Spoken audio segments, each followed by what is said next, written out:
What's up, y'all? I want to show you how to read a candlestick on a stock chart. I'm pretty sure if you're into trading, you've seen these before. Little candles may look like this, boom. So I'm going to let you know what one candlestick might represent. This could be red and it could be green, and I'm going to let you know what both means. But for now, this right here and this right here symbolizes something. This little area right here, this little area right here. This could mean that once the day started, it opened up. Say the day the stock started at $3, opened up at $3, and it dropped. This is the body, right? It dropped all the way down. By the end of the day of closing, it dropped to let's say 250. This right here is going to let you know that this is a red candlestick. Why? Because it went down. It opened up at $3, and by the end of the day it closed at 250. So that means that the stock went down.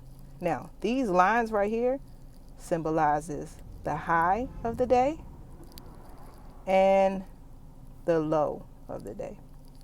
Meaning, within the trading day, it may have gotten as high as about 315, and it went as low as 225.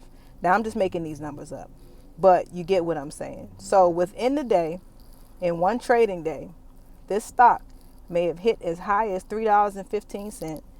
Then it may have dropped as low as 225, but it closed, so that means it went down and then it came back up. It closed at 250. It opened up at $3, it closed at 250, and that will make it a red candlestick. Now, what would make it a green candlestick is the opposite. Okay, so this is the wick, this is the body, this is a green candlestick. So it opened up, this would be it right here. This would be open. So it opened up at 250, went all the way up, and closed at $3. My bad, closed. But within that trading day, it went as high as 315. It went as low as 225. So what makes this a green candlestick is it opened up lower at $2.50, and it went and closed at the end of the day at $3. So that's the difference between a green, that's green, and a red candlestick. And that's how you read the candlesticks. That's the first way that you read a stock chart, is with knowing what the candlestick means. Hope this makes sense.